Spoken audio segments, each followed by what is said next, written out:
हमारे बीच में कबीर भी हैं। जब कहा गया कि कटमुल्लापन बहुत हावी था, तब उन्होंने कहा कांकर पाथर जोड़कर मस्जिद नहीं चनाए, ताचड़ मुल्ला बाग देकर बहरा हुआ खुदाए। क्या किसी ने कबीर को फांसी चढ़ा दिया था? तब उनको ये कहने की इजाजत है, आज ये कहने की इजाजत नहीं है। अरे हम ईश्वर जो इतना महान है, इतना बड़ा है, उनकी रक्षा करने के लिए हमें बीच में ये गुर्गों की जरूरत है। वो आके बताएंगे। अरे उनको मेरी बात बुरी लगेगी तो मेरा निपटारा खुद ही कर देंगे वो। दिक्कत क्या है कि आज ये तय कर दिया गया कि आपको इसी रास्ते पर चलना है। अगर आप इस रास्ते पर नहीं चलेंगे तो आप जो है धर्म के खिलाफ हैं, आप भगवान के खिलाफ हैं, आप ईश्वर के खिलाफ हैं और आप सरकार के खिलाफ।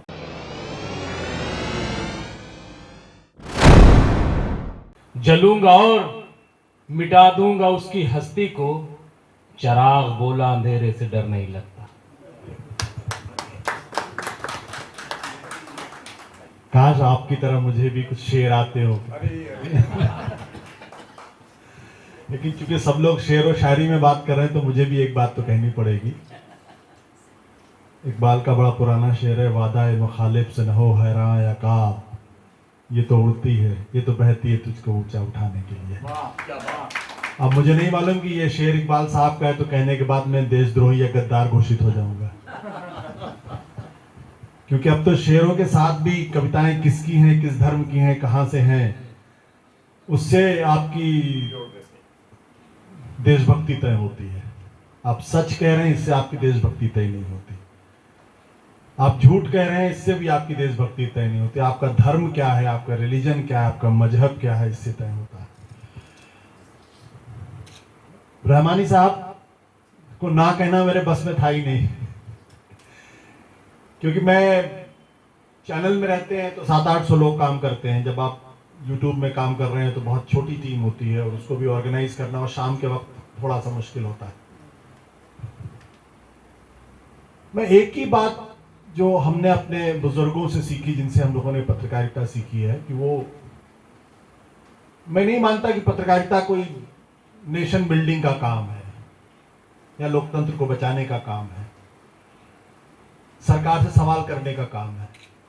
मैंने एक ही चीज सीखी है कि जो चीज आपको सच लगे उसको बेखौफ कहते जाइए। जब आप उस बात को कहेंगे तो आप देश को भी आजाद करा लेंगे, आप नेशन बिल्डिंग भी कर लेंगे, आप डेमोक्रेसी को भी बचा लेंगे, आप समाज को भी एक रास्ता दिखा देंगे।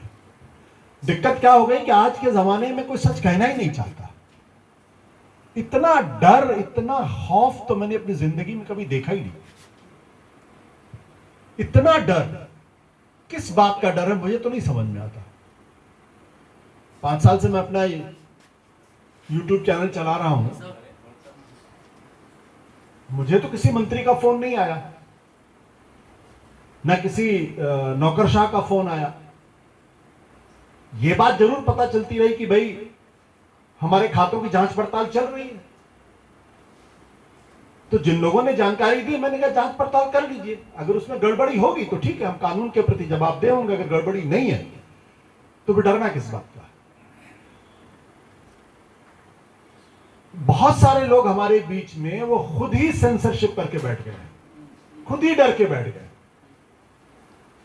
सरकार उनसे कुछ कहती है या नहीं कहती है तो बात का प्रश्न है। और जब मैं IBN 7 में था, 8 साल में वहां संपादक रहा, तो एक बार सिर्फ एक मंत्री का फोन आया था मेरे पास। दुर्भाग्य से वो इस दुनिया में नहीं है, रंजन दास मुंशी साहब, वो IND मिनिस्टर हुआ करते थे। हमने लालू यादव जी के खिलाफ एक स्टोरी की थी, जिस पर क्योंकि वो गठबंधन के साथी थे तो उन्होंने फोन करके उनको बोला था कि भाई ये देखिए हमारा, तो हमने कहा कि भाई आपका जो वर्जन है आप भेज दीजिए, हम वर्जन छाप लेंगे। बोले नहीं, आपने लालू जी का वर्जन नहीं दिया। मैंने कहा हमने उनको फोन किया था हमारे रिपोर्टर ने, अब वो वर्जन नहीं देना चाहते तो हम क्या करें। हमने उसमें स्टोरी में कह दिया कि भाई उनसे बात करने की कोशिश की, उन्होंने बात नहीं की। तो हम लोग, हमारे बीच में बहुत सारे ऐसे लोग हैं जो न जाने क्यों डरेंगे, न जाने क्यों डरेंगे, ये मुझे बात समझ में नहीं आती। और कुछ इसमें कोई दो राय नहीं है कि सरकार की तरफ से भी एक कोशिश तो है कि आप उनकी जबान बोलें, लेकिन ये आपके ऊपर निर्भर करता है कि आप वो जबान बोलना चाहते हैं, नहीं बोलना चाहते। अगर आप उनकी जबान में हाँ मिलाना चाहते हैं, अगर आप रातों रात संपादक बन जाना चाहते हैं, रातों रात बड़ी गाड़ियों में घूमना चाहते हैं, प्रधानमंत्री के साथ सेल्फी खिंचाना चाहते हैं, मंत्रियों के साथ घूमना चाहते हैं, तो फिर पत्रकारिता मत करिए, फिर कहीं और रहिए। हमारे बीच में हम सब लोगों के आदर्श थे, नवभारत टाइम्स के संपादक थे राजेंद्र माथुर साहब, और वो अगर कभी पार्लियामेंट चले जाते तो उनको कोई नहीं पहचानता। वो किसी मंत्री से नहीं मिलते थे, किसी एमएलए से नहीं मिलते थे, किसी मिनिस्टर से नहीं मिलते थे, किसी एमपी से नहीं मिलते थे। वो यहीं पर रहते थे, समाचार अपार्टमेंट के पास मयूर विहार में 3 कमरे का फ्लैट रहा होगा, दफ्तर से घर, घर से दफ्तर, और हिंदी का सर्वश्रेष्ठ अखबार उन्होंने निकाला। जब तक वो संपादक थे, पहले इंदौर में थे तो नई दुनिया निकाला उन्होंने, छोटे से शहर से राष्ट्रीय स्तर का अखबार निकाला, और जब नवभारत टाइम्स के संपादक बने तो भयानक जबरदस्त तरीके का अखबार निकाला। एक बहुत ही, और वो बड़ा डेमोक्रेटिक अखबार था। हमारे बीच में एक दिक्कत ये पैदा हो गई कि ये आरएसएस का आदमी है, ये बीजेपी का आदमी है, ये फलाने मुसलमान का आदमी है, ये कांग्रेस का आदमी है, हम इसको क्यों छापे। मेरा कहना, अगर आप डेमोक्रेटिक हैं तो सबके लिए स्पेस होना चाहिए। हाँ, उस लेख में हिंसा नहीं होनी चाहिए, धर्म विषय से खिलाफ जहर नहीं होना चाहिए, लेकिन हर बात हर आदमी को कहने का अधिकार तो है। जितना हमें लगता है कि कई बार क्या होता है कि मैं अपने प्रोग्राम में किसी बीजेपी के आदमी बुला लेता हूं तो बहुत सारे लोग नाराज हो जाते हैं मुझसे, आपने क्यों बुलाया। मैंने कहा भाई वो एक आवाज है, उससे नफरत करके काम नहीं चलेगा, आपको एंगेज करना पड़ेगा। और डेमोक्रेसी में आप कह ही नहीं सकते कि मैं इनसे बात नहीं करूंगा। बात के अलावा दूसरा कोई रास्ता है ही नहीं, कोई और रास्ता नहीं। अगर आप सच्चे डेमोक्रेट हैं, सच्चे लोकतांत्रिक हैं, तो आपको हर तबके से, हर फिरके से बात करनी पड़ेगी। बात करिए, उनके सामने अपनी बात मजबूती के साथ रखिए, उनकी बात को सुनिए। भाई उनके साथ अगर आज उनकी सरकार है तो ये तो मानना पड़ेगा कि समाज का एक बहुत बड़ा तबका उनके साथ, हम ही नहीं तो हमारे पुरखों ने तो संविधान बनाया था, उसकी एक प्रक्रिया निश्चित की थी, उस प्रक्रिया के तहत सरकारें बनी हैं, सरकारें बिगड़ती हैं। हमें इतना तो भरोसा रखना पड़ेगा कि जिन लोगों ने इनकी सरकारें बनाई है वही लोग उनकी सरकारें भी गिराएंगे। हम अपनी बात को मजबूती के साथ रखते जाएं। तो मैं बार बार कहता हूं, मेरे तो बहुत सारे दोस्त बहुत ही कटु उनके साथ झगड़े भी हो जाते हैं, लेकिन फिर झगड़े करने के बाद फिर कंधे पर हाथ रख के आपस में घूमते रहते हैं। लोग कहते हैं आप क्यों उनके सामने, नहीं। और इससे मुझसे मेरे बहुत सारे दोस्त लोग भी मुझसे नाराज रहते हैं कि हम इनके साथ क्यों खड़े। मैंने कहा खड़ा होना प्रश्न, दिक्कत तब पैदा होगी जब आप उनके दबाव में आके अपनी बोली बदल लेंगे। जब आप अपनी बोली बदल लेंगे, आपकी बोली में इतना दम होना चाहिए कि आप उनकी बोली को बदल सकें। उनको अपने हिसाब से उनको समझाएं कि जो जिस रास्ते पर आप चल रहे हैं ये मुल्क को बर्बाद करेगा। ये वो रास्ता नहीं है जिसपे गांधी जी ने हमको रास्ता चलना सिखाया। ये भगत सिंह का रास्ता नहीं है, ये सुभाष चंद्र बोस का रास्ता नहीं है, जवाहरलाल नेहरू का रास्ता नहीं है। ये रास्ता आपको सिर्फ एक ऐसे रास्ते पर लेके जाएगा जहां से वापसी संभव नहीं है। और मुझे लगता है कि जब आप समझाएंगे तो लोग समझेंगे। और यही बात मैं अपने तमाम पत्रकार साथियों को भी कहता हूं। और मैं जानता हूं कि जो छोटे शहरों में जो पत्रकारिता कर रहे हैं लोग, जिस तरीके की पत्रकारिता कर रहे हैं, वह दिल्ली जैसे शहर से ज्यादा खतरा है वहां पे। और आज के जमाने में जब किसी के खिलाफ एफआईआर दर्ज हो जाए, किसी के घर में रात को 12 बजे कोई आ जाए और अचानक गिरफ्तार करके ले जाए, उसे जमानत नहीं मिलती है, ऐसी धाराएं लगा देंगे, आपका पूरा परिवार बर्बाद हो सकता है। बहुत संकट। इसलिए आप जैसे एसोसिएशन की सबसे ज्यादा जरूरत वहां पे है। लेकिन मैं आपकी राय से बिल्कुल सहमत हूं। सरकार के भरोसे अगर पत्रकारिता करेंगे, सरकार के विज्ञापन पर अगर करेंगे तो फिर आप नहीं कर सकते। और यही आज की पत्रकारिता की सबसे बड़ी दिक्कत है। क्योंकि बड़े बड़े चैनल रोज आप देखिए, राजस्थान सरकार का विज्ञापन आ रहा है, कहीं छत्तीसगढ़ सरकार का विज्ञापन आ रहा है, कहीं यूपी सरकार का विज्ञापन आ रहा है, कहीं प्रधानमंत्री जी का विज्ञापन आ रहा है। अब जब करोड़ों रुपए का विज्ञापन वो दे रहा है तो आप जब उनके खिलाफ खबर करते हैं तो एक ही फोन आता है कि विज्ञापन लेना है या नहीं लेना है, तो आपको लगता है कि अरे 10 करोड़ रुपए तो वापस चले जाएंगे, फिर आप क्या करेंगे? फिर क्या किया? हालांकि मैं जानता हूं कि छोटे शहरों में बहुत अखबार चलाना बहुत मुश्किल काम है, विज्ञापन आपको कहीं ना कहीं से लेना पड़ता है।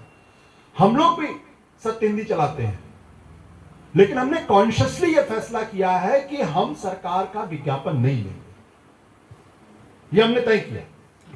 और नहीं हमें लेना भी, क्योंकि हम जानते हैं जिस दिन वो होगा उस दिन हमारे ऊपर भी दबाव आएगा। और फिर उस दबाव क्या है कि लालच भी एक चीज होती है ना। आप जब आपके खींचने से 10 करोड़ रुपए या 10 लाख रुपए या 10 पैसे निकलने का खतरा पैदा हो जाता, तो फिर आदमी कहता है छोटी सी तो बात है, मान लो 10 पैसे आ जाएंगे जेब में। दिक्कत वहां पे पैदा हो जाती है। मैं सोशल मीडिया की आप लोगों ने बहुत तारीफ की, लेकिन सोशल मीडिया में भी एक दिक्कत है जो मैं बार बार कहता हूं, बीच का कोई रास्ता ही नहीं है आज की तारीख में। या तो आप इधर हैं या उधर हैं। हम अपने इकोसिस्टम में बात कर रहे हैं, वो अपने इकोसिस्टम में बात कर रहे हैं। वो संख्या बढ़ती नहीं है। 10 लोग इधर खड़े, आप उन 10 लोगों को मुखातिब हैं, 10 लोग उधर खड़े, आप उन 10 लोगों को मुखातिब हैं। दिक्कत, प्रॉब्लम क्या है कि ये 10 लोगों में से 5 लोग अगर इधर आ जाएंगे तो ये पलड़ा झुक जाएगा और ये पलड़ा भारी हो जाएगा। जिस दिन ये पलड़ा भारी हो गया उस दिन आपकी जीत हो जाएगी। लेकिन हम अब उनके बीच में बात करते हैं, वो उनके बीच में बात करते हैं। हम लोगों की, मुझे लगता है कि हम पत्रकारों की एक कोशिश ये होनी चाहिए कि जो हमको सच लगता है उसको एज इट इज कहें, बिना ये सोचे हुए कि इनको बुरा लग रहा है या उनको बुरा लग रहा। हो सकता है मेरी बातों को सुनकर आज जो लोग थोड़े से गुमराह हैं बात समझ में आए, उनको लगे बात तो सही कह रहा है, हो सकता है इधर से इधर आ जाए। लेकिन जब हम सब एक ही फिरके को संबोधित करके बात करते हैं तो फिर वो फिरके अलग अलग हैं और उनके बीच में कोई संवाद नहीं है।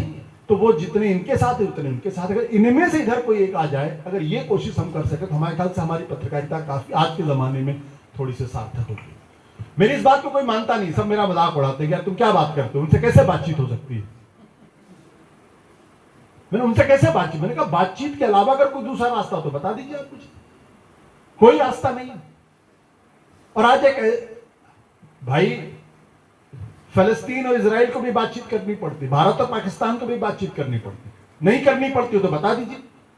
और जो बातचीत नहीं कर रहे हैं उन मुल्कों का हाल देख लीजिए वहां क्या हालत है। गांधी जी कि आजादी की लड़ाई में जिस एक शख्स ने सबसे ज्यादा आलोचना की और क्या क्या नहीं कहा उनको, वो थे बाबा साहब अम्बेडकर। और 1932 में जब पूना पैक्ट, जब सेपरेट इलेक्टोरेट की बात हो रही तो गांधी जी ने उसका विरोध किया कि नहीं ये तो नहीं होगा। गांधी जी आमरण अनशन पे बैठ गए। तो लुई फिशर की किताब है जिन्होंने भारत की आजादी की पूरी बारे में बातचीत की है, उन्होंने कहा कि कोई एक शख्स था, ये उनकी टिप्पणी थी जो मुझे लगता है कि सही नहीं थी, लेकिन उन्होंने टिप्पणी की थी कि गांधी जी की जो ये इंडेफिनिट आमरण अनशन था कि कोई एक शख्स था जो उनकी मौत की कामना कर रहा था, तो वो थे बाबा साहब अम्बेडकर। ये उनकी टिप्पणी उस किताब में है। लेकिन दोनों लोग बैठे, तमाम मतभेद थे, खूब नोक-झोंक हुई, लेकिन ये तय हुआ कि आरक्षण पे हम कुछ रास्ते उन्होंने छोड़े, कुछ उन्होंने छोड़े, आरक्षण में बात हो गई। और जब 1947 में मुल्क आजाद हुआ तो गांधी जी ने कैबिनेट के लोग जवाहरलाल नेहरू को बुला के कहा कि एक ही आदमी है जो देश का संविधान बना सकता है, उनका नाम है बाबा साहब अम्बेडकर, जाके खोज को लेके आओ। उनको लॉ मिनिस्टर बनाया। तो गांधी जी का भी दिल तो छोटा हो सकता था ना, लेकिन दिल उन्होंने बड़ा किया। तब जब फिर उन्होंने कहा कि आप हिंदू महासभा के श्यामा प्रसाद मुखर्जी को भी रखिए, वो भी उस कॉन्स्टिट्यूएंट असेंबली में बने, वो भी कैबिनेट के मेंबर बने। और जब धारा 370 बात हुई तो श्यामा प्रसाद मुखर्जी ने बात नहीं बोली, कुछ नहीं बोला वहां पे। तो सबको साथ लेके अगर चल पाएंगे तब तो मुल्क चलेगा, अगर सबको साथ लेके नहीं चल पाएंगे तो मुल्क नहीं चल सकता। और यही इस मुल्क की सबसे बड़ी खासियत है। आप चाहे सनातनी हो, चाहे हिंदू धर्म के मानने हो, चाहे इस्लाम के मानने वाले हो, चाहे क्रिश्चियनिटी के मानने वाले हो, इस मुल्क में कोई एक राह है ही नहीं। जब आप पढ़ते हैं हिंदू दर्शन को पढ़ते हैं तो उसमें तो 6 स्कूल ऑफ फिलॉसफी है, जिसमें से आधे से ज्यादा तो ईश्वर को ही नहीं मानते हैं। हमारे यहां तो चारवाक भी जो कहता है ऋणम कृत्वा गिवम पेवेत, और उसके बाद की लाइन जो है वो वेद पढ़ने वाले लोगों के बारे में क्या कहते हैं वो मैं पढ़ दूं शायद जेल चला जाऊं, लेकिन उनको भी ऋषि का दर्जा दिया गया है। हमारे बीच में कबीर भी हैं। जब कहा गया कि कटमुल्लापन बहुत हावी था, तब उन्होंने कहा काकर पाथर जोड़कर मस्जिद दे चनाए, ताचड़ मुल्ला बाग देकर बहरा हुआ खुदाए। क्या किसी ने कबीर को फांसी चढ़ा दिया था? तब उनको ये कहने की इजाजत है, आज ये कहने की इजाजत नहीं है। आज रहमानी साहब कह देंगे तो पता चला यहां से निकल भी पाएंगे नहीं निकल पाएंगे, इतने मुकदमे हो जाएंगे कि मुकदमे झेलते झेलते इनका जीवन चौपट हो जाएगा। हाँ। और वही कबीर कहते हैं, पाहन पूजे हरी मिले तो मैं पूजू पहाड़, वाते तो चाकी भली पीस खाए संसार। ईश्वर से ज्यादा बड़ा तो उन्होंने चाकी को बता दिया, तो उसके खाने से कम आदमी को खाना तो मिलता है।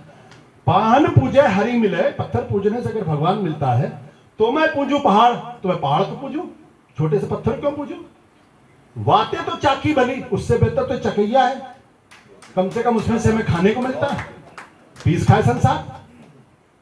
तब किसी की भावनाएं आहत नहीं हुई, तब किसी ने नहीं कहा कि आप ईश्वर के शान में गुस्ताखी कर रहे हैं। अरे हम ईश्वर जो इतना महान है, इतना बड़ा है, उनकी रक्षा करने के लिए हमें बीच में ये गुरगों की जरूरत है। वो आके बताएंगे। अरे उनको मेरी बात बुरी लगेगी तो मेरा निपटारा खुद ही कर देंगे, वो मेरा हिसाब कर लेंगे कि भाई तुमने मेरी शान में गुस्ताखी की, तुम हो कौन। वो तो पलक लें तो कुछ भी करेंगे तो मैं तो खत्म हो जाऊंगा, लेकिन तमाम बीच में लोग आ जाते हैं कि नहीं अरे आपने तो उनके शान में गुस्ताखी कर दी। तो जब कबीर को ये इजाजत थी कि पाहन पूजे हरी मिले तो मैं पूजू पहाड़, वाते तो चाकी भली पीस खाए संसार, जब ये इजाजत थी, जब मुगलिया सल्तनत थी, तब की बात है। तो ऐसी स्थिति पैदा हो गई है। और वही कबीर क्या कहते हैं, मैं तो राम की बहुरिया। जो एक जगह लगता है कि वो ईश्वर के खिलाफ बात कर रहे हैं, वही कहते हैं मैं तो राम की बहुरिया हूं। तो आप किसकी बात मानेंगे इस सनातन धर्म में?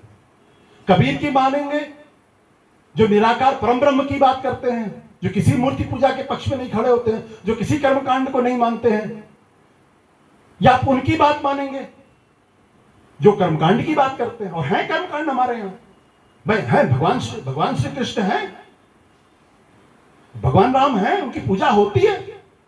हम उसको भी बुरा, लोग उसको भी बुरा नहीं मानते, लोग उनको भी बुरा नहीं मानते। तो किस रास्ते पर चलेंगे? दिक्कत क्या है कि आज ये तय कर दिया गया है कि आपको इसी रास्ते पर चलना है। अगर आप इस रास्ते पर नहीं चलेंगे तो आप जो है धर्म के खिलाफ हैं, आप भगवान के खिलाफ हैं, आप ईश्वर के खिलाफ हैं, और आप सरकार के खिलाफ हैं। तो ऐसा तो हिंदुस्तान में न कभी था न कभी होगा। अब किसी को मुगालता हो जाए तो बात अलग बात है, लेकिन हां, अंत में मैं एक छोटे से शेर से, चूंकि आपका इतना वो हो गया है, वो कहते हैं ना, हमने माना कि तगाफुल न करोगे तुम, लेकिन खाक हो जाएंगे हम तुमको खबर होने तक। तो हमें तो ये मालूम है कि ये इस मुल्क का जो किस्मत है वो इन लोगों के बदलने से नहीं बदलने वाली, लेकिन जो ये वाकया है, जो ये वक्त है, इस वक्त में हम रहे ना रहें, हमने माना कि तगाफुल न करोगे तुम, लेकिन खाक हो जाएंगे हम तुमको खबर होने तक। तो ये मुश्किल दौर है, इसमें कोई दो राय नहीं है। पत्रकारिता पर सबसे ज्यादा हमला हो रहा है, इसमें भी कोई दो राय नहीं है। और सबसे दिक्कत की बात यह कि पत्रकारिता पर वो लोग हमला कर रहे हैं जिनको दरअसल हमारे साथ कंधे से कंधा मिलाकर चलना चाहिए था। वो घर सबसे पहले गिरता है, वो इमारत सबसे पहले ढहती है जिस घर में उसके अपने ही उसके खिलाफ हो जाते हैं। वो भले ही इमारत खड़ी रहे, लेकिन वो इमारत रहती, वो घर नहीं रहता। पत्रकारिता की दिक्कत क्या है कि बड़ी कामयाबी के साथ, बड़ी चालाकी के साथ हमें अपने भाइयों और बहनों में ही बांट दिया गया है। आज इनके खिलाफ होगा तो वो नहीं बोलेंगे, और इनके खिलाफ होगा तो वो नहीं बोलेंगे, और वो हमेशा जो है वो हमें और हम उनको नीचा दिखाने की कोशिश कर। ऐसा पहले कभी नहीं था। हम पत्रकारों में अच्छे लोग भी थे, बुरे लोग भी थे, लेकिन जब पत्रकारिता पर हमला होता तो सब एक साथ खड़े होते थे। आज वो दौर नहीं है। आज बहुत चालाकी के साथ, बहुत कामयाबी के साथ दो अलग अलग खेमे बना दिए गए हैं, और अजीब चलन हो गया है। 2014 के पहले सरकार के साथ खड़े होने वालों को हम दलाल कहते थे, आज जो सरकार के साथ खड़े हैं वो पत्रकार हैं। क्या बात है, बहुत अच्छे, बहुत। हम लोग उनको बड़ी हिकारत की नजर से देखते थे जो सरकार के साथ खड़े होते थे। आ गया, बात करते करते आ गया, दल्ला आ गया, हम ये कहते थे। उनका कोई सम्मान नहीं था। आज वही लोगों को पत्रकार माने जाते हैं, और जो लोग पत्रकार नहीं मानते उनके बारे में, जो लोग सरकार के साथ नहीं उनके बारे में कहते थे एजेंडा चलाते हैं। जिनका पत्रकारिता का बुनियादी धर्म है सरकार की आंख में आंख डाल करके सवाल करना, अगर आप सवाल करते हैं तो आप गद्दार हैं। और जो सुबह से शाम तक सिर्फ विपक्ष की हाथ खड़ी करते हो, गलती जगह करते। रहमानी साहब अगर पैनल में मिल जाए तो फिर तो समझ लीजिए कि आज मजमा जम गया पूरी तरीके से। फिर रहमानी साहब से बड़ा गद्दार इस देश के अंदर कोई मौजूद नहीं है। ये कौन सी पत्रकारिता है? लेकिन मैं दाद दूंगा रहमानी साहब को और ऐसे बहुत सवाम लोगों को जो जाके मजबूती के साथ अपनी बातों को रखते हैं। और मुझे लगता है कि ठीक है, आज हमारी बात कोई सुने न सुने, लेकिन मेरा धर्म तो, गांधी जी एक बात कहते थे, मुझे वो वक्त टाइम भूल गया, कांग्रेस वर्किंग कमेटी की एक बैठक थी। उस बैठक में एक प्रस्ताव रखा गया, मुझे वो, और उसमें सिर्फ 2 लोग थे जिन्होंने इस प्रस्ताव का विरोध किया। मुझे वो वाकया हल्का सा भूल गया है। गांधी जी खड़े हुए, उन्होंने कहा सबसे पहले मैं इन 2 लोगों को साधुवाद देता हूं कि तमाम विरोध के बावजूद भी जो इनको सच लगा उसके साथ वो खड़े रहे। वो गलत था, सही था, मेरे लिए महत्वपूर्ण बात नहीं है। महत्वपूर्ण यह है कि इस दौर में मुझे जो गलत लग रहा है, मैं उसकी मुखालफत करने के लिए खड़ा हूं या खड़ा नहीं हूं। अगर नहीं खड़ा हूं तो हम पत्रकार नहीं हैं। अगर डर के बैठ गए हैं तो हम पत्रकार नहीं हैं। आजादी की लड़ाई में जिन लोगों ने कुर्बानियां दी, उनको हिंदुस्तान याद रखता है, और उन्हीं को याद रखा जाएगा जो अंग्रेजों के पिट्ठू बन गए थे। वो जिंदगी भर अपने माथे पर दाग लेके घूमेंगे। गद्दार असल में वो थे, हम नहीं।